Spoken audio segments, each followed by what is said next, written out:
غێبشاری بودەپست پایتەختی هەنگاریە بە پەیامنیرانی وت دەبێت گرنگی بدرێت بە بەرزکردنەوەی ڕێژەی کوتان لە وڵاتانەی کە ڕێژەیەکی کەمی دانیشتوان دەرزیان لێدراوە. تیدرۆس هەروەها گومانی خستە سەر و پرسیاری کرد کە ئایا لێدانە بەهێزکارەکان بە هیچ شێوەیەک کاریگەریان هەیە. هەنگاریە بۆ یەکمین وڵاتی یەکێتی ئەوروپا کە دەرزی بەهێزکار پێشکەش بکات و دەچێتە پاڵ ژمارەیەک لە وڵاتانی تر لە نیوانیان ئەمریکا و ئیسرائیل. ئەف بوو چەند ڕۆژن گەرژین لەشکری لە باکوور و ڕۆژهەڵاتی سووریە دەرکەتنە پێش پشتی چەند عێریشن بە فرۆکێن بفرۆکڤان کۆ دە ئەنجامێدا 10 کەس هاتن کوشتن و 24 کەسان ژیانە بریندار بوون. ڕێڤەبەریە خوەسەر و هێزن سووریا دەموکرات تورکیە تاوانبار دکن وان دەداخویانەیەکە نویسکیدا ji civaka navnetewî û Amerîka xwest ku rê li pêş êrişên Tirkiye bigirin. Ji bo şîrevekirina vê mijarên ha peyvdarê Meclîsa Leşkeriya bajarê Minbicê Şervan Derwîş bi riya Skype ji Sûriyê bimeraye. Dem başkekê Şervan hûn bilindbûna van giljiyan vedigerînên çi? انها هر کس زانه دما کویدی ما داعش بدره تیک برید و منطقه دید من رهبری خسر دا ملت خبری خستن دکه جوی دمه دا ایرشین ترکه نسکینی نب حموشی وازان حمو رنگ ایرش هاتن بکارانین وان دمه داویده او هم ایرشین پروکین شهر جهنا برای پشتیر دگار کنم هم جهات نبکارانین ناف خواهی هاتن نکبت ناچه بکن لسر خط جبهه روزانه حتی نها تو باران هيا لید و دم داویدا ممکن به اوی درون ایدیتین بکارانین استک فرح خاصه که برای هنک جارا هنک نقطه هدف هاتم نگرتن وقت حالنجش خانه که چالکوان جن هاتم هدف گرتن دوی دم داویدا که عربیین لشگری نقطهین لشگری هنک هاتن بکرن هم جه سیفیل جهاتن تو بکرن هنک عربی سیفیل جهاتن هدف گرتن و رجل کوبانی ابو يردر كتا بيش ام كان بيجن هدف دولت تركيا كي اولوزي هين كورتر بك روش شر هر تم حاضر بيج بك اف ملت اف قال نكور بيت نوصا جيانا خايا اصاي در باس بك بيشتي او قصال الشر او قص اولوزي او قص زحمتين كود دس داعش كشان بيشتي رتقار قبلنا في ملت دس داعش انا ها دي قفن دولت ترك باشا كي شرفان ببوره عيني كاسك باشا يعني هون دبيجن تركيا افكرنا هون يعني بشتراجن سديسات كوب تركيا اف ايرشانا كرنا يعني هون جبر كو ايرش تركيا دكاربك هون دبيجن وي اف ايرش كرنا يانجي و وقت برماين وان بمبكرنان يعني وان ايرشان وباواكي دوكيومنت كريا ديتيا كو تركيا او ايرش كرنا ناكت اف دفع استه دا بيرنجي ايرش ايوا ايرشاناش خيني تركيا منطقه دك قرب بكيتنا او امکان جی دست کسی که بکه و او کسی که جسارت بکن کار بن تبی کو هیدن امریکی هنه هیدن روسی هنه اب منطقه بن گارانتیا اب هیدانات هنه اتفاقی لشگری پیش کتنه یک کان به اتفاقیانا بن پیوی که خوا کارم و بکری بیجم دولت ترک جبیدنگیا امریکا و جبیدنگیا روسیا هم بر و ایرشانه او در فتره ده که هین دستی خواهید درشتر بکه و الان هین فرهتر بگره هدف و اب ایرشان هم آسا که بلنده بردوام بکه یعنی طرفی که ارکاوانه و گورباوانه و بن ارکاوانه اخلاقیه که کانه بر پیشه دولت ترک بسکنیم اب هر دو هیزن هم امریکی و هم جی روسی الوی داره کوهنه دولت ترک وقتی که دوام دست واردانات که چخد بیدنگیه و هر دو طرفانات تبی که ارکاوانه و دن اب بلگی که تیدا منطقی که تینا هدف گرتن بله افخار زران بو که شروان نها بنرین اول گور خواندن و چما یعنی ترکیه اگر ترکیه وان ایرشان که چما شیوازی وان ایرشان گو هرند امزان بره ترکیه با واکی آشکره اپراسیون را دگهاندن و در باس دبو لگل بیژن هزن اپوزیسیون سوریه کو پشتری وان دکر سر عرضه با واکی آشکره دبو چما شیوازی خو گو هرند اگر هون دبی او دیگه تركي هر دم لفرساندا جاريه هر تم الجهه كدري خاصيه قارب تشتكي بكل هم بر هريمن ريفبريا خسر وهريمن كبدت قصدش داعش رتقول كدري فرساند ديش خايرش كريه جهه كو فرساند دي تو باران كريه جهه كو تو باران نكريه برافرن درون بقرانيه شخ حموشي وظيف دولت الترك خاصيه دوم منطقه دا آلوزی هبه بلکه اینها روشاوی مساعد نبه کوان به ایرشک برفره بکی او فرستاندا نهاتی دانی جیره لی اولید گره کو به فرستنده شی که اب ایرشک وسط شید بنجی خو ملت منطقه و ذي منطقه حمود خبن آلوزیه که گراند بن تهدیدین گراندا اب كريار دولة التركية هدف جيك وأولودي المنطقة ده هنقول تربي روشة ملات هين زحمة تربيكه يا دي ترجي بركي كوان بدري فاير شنرا فرسان ده كبيبينه كارب إيرشي هناك منطقة تربيكه أنجي كارب هناك منطقة ده بيش بكبي. باش هيك شرفان يعني هذه سوريا ديمقراط رجعان كو أو بدن نمينن أجر تركيا جارك دن إيرش بكه يعني أجر أفيرش جارك دن ورن بيكانن ودمه أو هون بدن نمينن برسوا بوتشب أو كي تون لشكري به وتشب يعني هون تشوا خامدت كنجبو برسفدانه كذي درباره ده. إنها أب منطقة وصل داويدا بن زحمتي برجرانا درباس بيه وزحمتي رحمودة تركفي درباس بيه بوريا ما إرادة ملتي ما إرادة جل ما هي أب يكبونا كنا برا قصدي هذين قصدي وبي ملتي بكرجلات السويدة أب جارانتيا كوفيرشنا بين بكهفن إيش خا حركة زانه أموك هذين لشجري أرماجا كمان كان يكى فارستنا ملتي ما فارستنا آخا ما وأم تجاري إيرجتي كسي ناكن وأم نخطر نترت كسي وام ناخذم يرش وصا بيش بكم الروشه شرجي بيش بكم بركو ارماجا ما او كم كان في ملتي ساغلم بگینن حتی کو چارسریه که سیاسیه گشتی جروش سری واردیدن ام خودم ملت ما ساغلم بگینه و داره ل حرکت گرگ زانبه ما فهمه و خواب پاراستنه هی ام تنه خود پاریزن اگر کو ایرش در مدار من حق ما فهمه طبیعیه دوغاره که ام کار منو ما فی خواهی برسیف داینه بکار بینن لوی درج اول گور خواندن روشیل که داره بخواستن والكيان أصلا بخواستن شخوات هذين لشجري مدريارة معوق وأما ملتي خاب باريزن. بله. تيجي شرفان نمجه وكو باجارك كو براسي جهة خو استراتيجية جبر كو هذين رژیم نزیکی ودرنه هذين كو تركيا بجدري وان دكي نزیکی ودرنه وهروها هذين أم بيجن سوريا ديمقراط نزیکی ودرنه. دفيس جوشيا هاندا ممش چقاسي أولكارية ممجه يعني روشة أولكاري چقاس دمترسية ده لجور خوننا. نعم من بجد 5 سال بون ما من بجد غربيه دوا 5 سال ده هر تم راستي هولدان ایرشهاتیه روزانه توپارن سر خط جبهه هنا روزانه ملت امام جدنگی توپان دی بیسه جو 5 سال ورده حتی داوی جهنا گرانتر دی بیه و دمی داوی ده اوجی زیاده تربیه لی امکارن بیجن من بج ملت و بیگهاتین و دوا 5 سال ده تبی هولدان هم عالی رژیم ده هم هولدان ترکی و چتین و ملت ممجه و ریوبری ممجه کارو و روشه که اولا و روشه ممجه البرچاوه باجار دقاتی مزن بویه جهه که هری مزن جبو کار بویه جهه که هری مزن جبو کو ملت جلو دا کار به خواب که بازرگانی پیشه صناعت پیشه هر آویده ممجه گاوی پر مزن آویتنه و بویه نمونه یک کوان به ملت پیتین ممجه عرب و کرد و ترکمان و چرکزا پیکتب هفدر ریوبری خود چی کرنه تبی هولدانی دولت ترک وهولداني الرجيم وهناك بتناين نابادر ملت درخن ملت ما بجفيد ميدان هات اولاد امكارن بيجن والبرخوت دي بله پیدار مجلس لشکری باجار من بجه شروان درویش تج باجار من بجه مراوی گلکس پاسی بودماته نوێترین هەواڵ و زانیاری خێرایی و متمانە لە فەیسبووکی دەنگی ئەمریکا. بەڕێوەرەتی بایدن بەڵێن دەدات هەموو ئەو ئەمریکایانەی کە دەیانەوێت ئەفغانستان بەجێبهێڵێن بە ئاسایش و ئامان بیانگوازێتەوە تەنانەت لە کاتێکدا بارودۆخی فڕۆکەخانەی کابڵ گەرشر دەبێت. گواستنەوەکان بۆ ئەمریکایەکان و ئەو ئەفغانیانەی کە یارمەتی سوپای ئەمریکان داوە بەردەوامە و ئەمریکاش بە هێڵەکانی ئاسمانی بازرگانی فەرمانی داوە کە یارمەتی بدەن. ئەمە ڕۆژێکی ترە لە هەوڵە بە پەلەونا هەمواریەکان بۆ دەرهێنانی ئەمریکایەکان و هەوپەیمان ئەفغانیەکانیان لە کاتێکدا سەربازەکان یارمەتی خانەوادەکان دەدەن بۆ سواربوونی فڕۆکەیەکی سەربازی لە ڕێڕەوی دانیشتنەوەی فڕۆکەدا لە فڕۆکەخانەیەکدا لە کابۆل.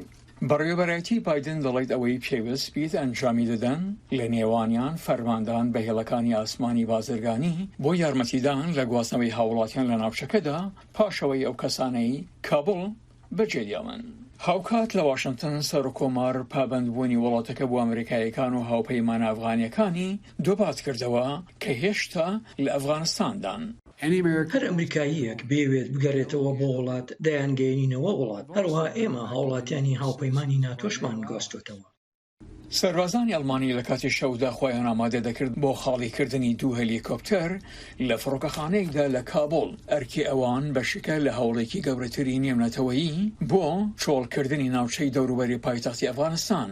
بەڵام سێناتۆری کۆمارەکان و جەنگاوەری دیارین جۆنی ئێرنست بە بەرنامەی ئەم هەفتەی ABC دەڵێت سەرۆک هێواش بوو بۆ کارکردن لەگەڵ هاوبەشەکانی ئەمریکا. لە ڕاستیدا ئالێرەدایە کە بەداخەوە سەرۆک بایدن تێکیدا بە هەر بڵێن بێگومان لەگەڵ کۆمەڵگای نێونەتەوەییمان و ئەم کشانەوە بێسەروبەرە ئەگەر ئێمە لەگەڵ ئەو هەوپەیمانانەمان و ئەو وڵاتە هاوبەشانەمان کارمان بکردایە ئەوە زۆر ئاسانتر دەبوو. وەزیری دەروێ وڵاتە گرتوەکان ئانتنی بلینکن لە ڕۆژی یەکشەممە بە فاکس نیوزی وت لەگەڵ ڕووداوەکانی ئەم دوای ئەفغانستانە کاتێکی بەهێز و هەست و بەسۆزە بۆ هاوپەیمانەکانمان. بە هەموو پیاوانەیەک کەشانەوەکە بە هیچ شێوەیەک ئاسان نەبوو لەگەڵەوەی کە سوپای ئەمریکا ڕادەگەینێت کە ژنێکی ئەفغانی کچێکی ساوای لەدایک بووە لەسەر فڕۆکەیەکی گواستەمی هاوڵاتیاندا بەرەو ئەڵمانیا. وەزیری بەرگەری ئەمریکا لیۆد ئاستن دەڵێت بایدن هیچ بژاردەی باشتی نەبوو، بەڵام باشترین کاری کرد کە دەیتوانی بەو هەڵسەنگاندنە زانیاریانەی کە پێدراوە. سەرۆک گوێی لە قسە و بۆچوونەکانمان گرت و پرۆسەیەکی زۆر ورد و داڕێژراوی ئەنجامدا و بڕیاریدا. من پشتگیری ئەو بڕیاری دەکەم. بلینکن لە ڕۆژی شەمە بە بەرنامەی فیس دە نیشنی CBC وت بەڕێوەبەرێتەکەی لە ماوەی 24 کاتژمێرە ڕابردوودا 8,000 کەسی گواستوەتەوە. بەڕێوەبەرێتەکە بەردەوامە لەوە توێژ لەگەڵ سەرکردەکانی تالیبانەکاندا بۆ پاراستنی دەربازبوونێکی ئارام و ئاسایش. بەڵامەوەی کێشەکان ئاڵۆزتر دەکات هەڕەشەی گروپێکی دەوڵەتی ئیسلامیە لە خودی ئەفغانستان کە سەرنجی خستۆتە سەر تێکدانی چالاکیەکانی ئەمریکا لەو وڵاتەدا. gelek Efxanî ditirsin ku Talîban dê destkeftiyan ji nav bibe bi taybetî destkeftiên jinan di 20 salên borî de ji dema ku Amerîka derbasî Efxanistanê bûyî ve. Ji nav wan jinan polîseke berê bi navê Xatîra Haşimî ku li parêzgeha Xeznî cotmeha borî rastî êrişekê bibû dema ku ji kar vedigeriya mal. Polîseka berê Efxanî Xatîra Haşimî sala par li parêzgeha Xaznî li başûrê Kabulê demaha dehan de rastî êrişa Talîbanê hatiye dema ku ev ji kar vegeriya mal. Ev tenê dizane ku bavê wê ji Talîban xwestiye ku êrişê wê bikin. Êrişker porê wê kaş kirine û bi kêrê her du çavên wê derxistine. Di vê demê Haşimî du ciwanî bûye. Hem ew hem jî dergûşa wê jî êrişê xelas bûne. Bavê Haşimî nexwestiye ku ev bibe polîs. Piştî ku birînên wê baştir bûne ew û hevjîna wê reviyane Hindistanê û du zarokên xwe yên mezin li cem xewzerê xwe heştine. Piştî du mehan zarokên wan ya seyemîn li Hindistan hatiye dinê.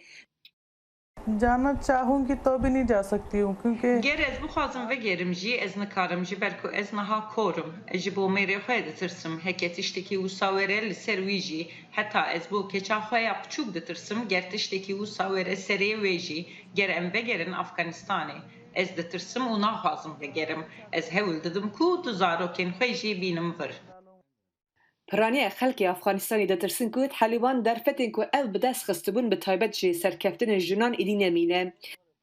इसलिए मैंने किया क्योंकि वहाँ पर हमारा औरतों का استیبلی هزا پلیسی بوم جبر کو رفشا جنان لور پر خراب بو او روبروی زور و زحمتین مزن دهاتن من دخواست کو بو جنان تشتکه بکم Nabî hevjina Haşimiye li Gaznî karê bazirganiyê dikir. Wî piştgiriya hevjina xwe kir dema ev xwestiye ku bibe polîs.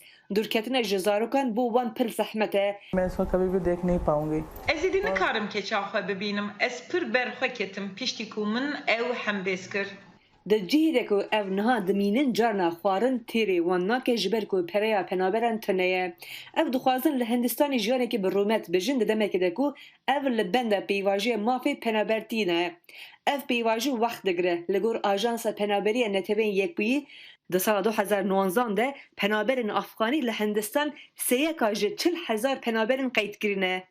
در افغانی लोग जो रहते हैं वो बहुत टेंशन में پر پرزگریکین خلکی افغانی کل نیو دلهی دجین چه دبن کسی آلیکاریا ما نکر حکومت هندستانی آلیکاریا ما نکر نتوین یک بویجی آلیکاریا ما نکر پنابرێکی din هونەرمەندێکی 53 سالیە ku li Kabulê rastîgehên Talîbanê hatiye ku jê xwestine stûdyoya xwe bigire bi sedema ku hunerên wî ne li gorî şeriatê ye. मैं बहुत डरता है और मैंने बंद कर दिया.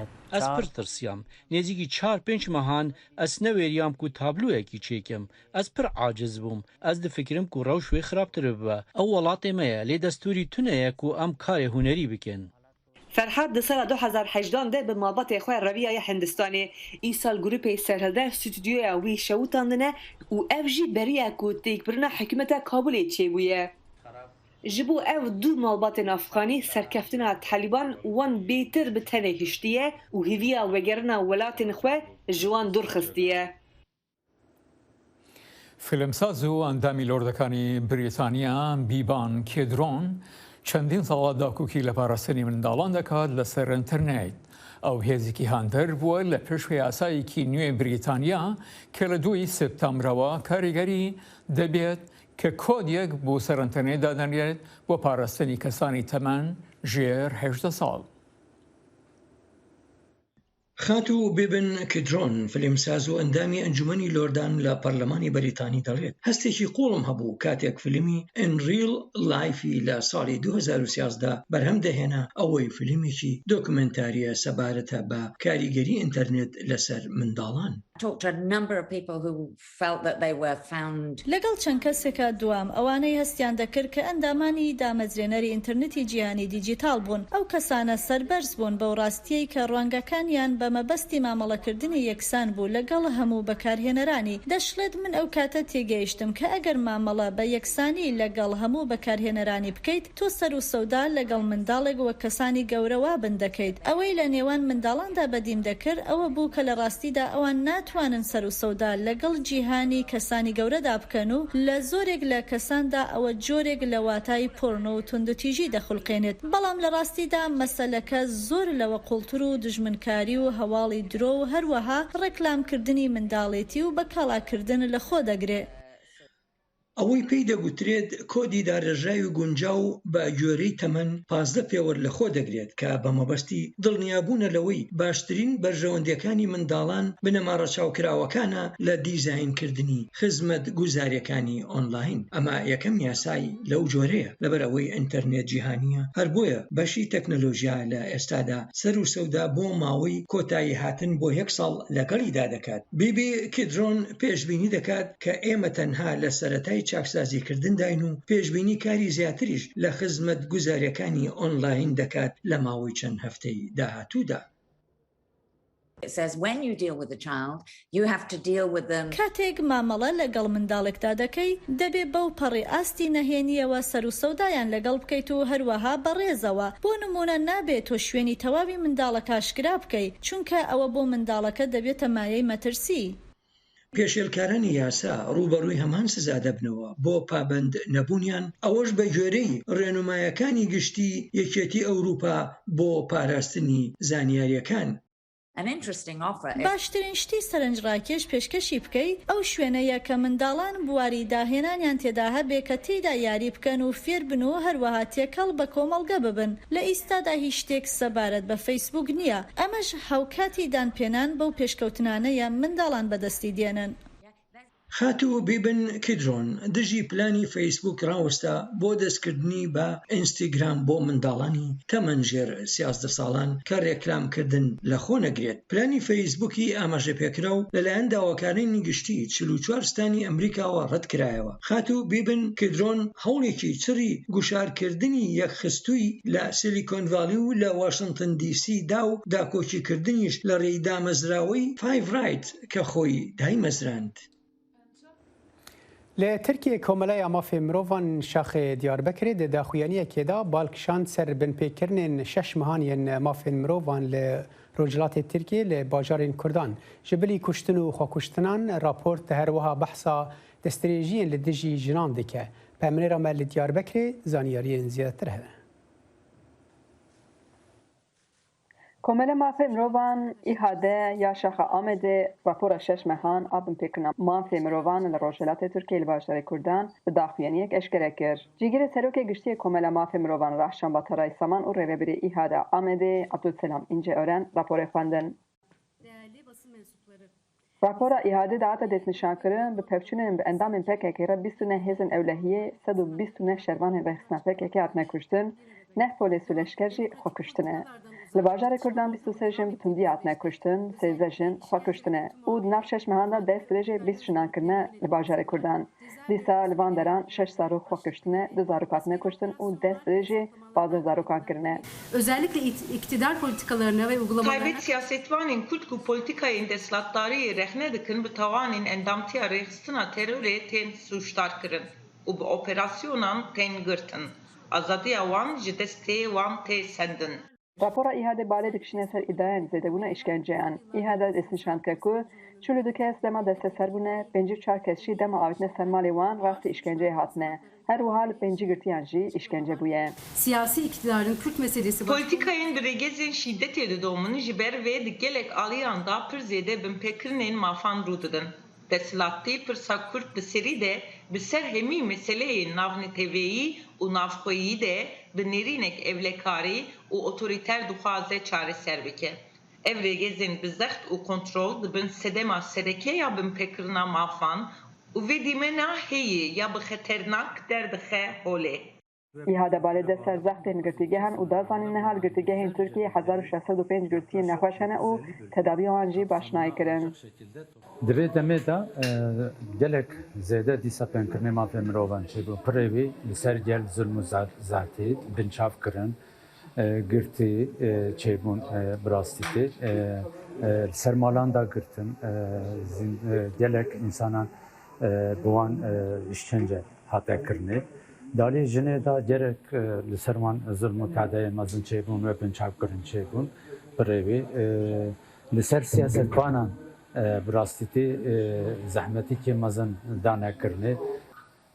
Mesele ana sistem û tevayî devlet bi politikayên otoriter dinêre ji ber wî ku em îro li mala hetan girtîgeha û hetan derva dinêrin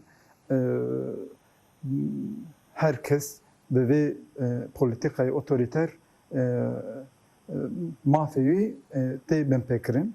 Sirgûn cezakirina girtiyan bi yasaya aslenkirina berdana girtiyan ku cezayê xwe temam kirine, çalakiya birçîbûnê li hember tecrida li ser Abdullah Öcalan û şertê xerabiya girtîgehan jî di nav raporta îhade de cî girtiye. Xecican Farqîn, Deng Amerîka, Diyarbekir.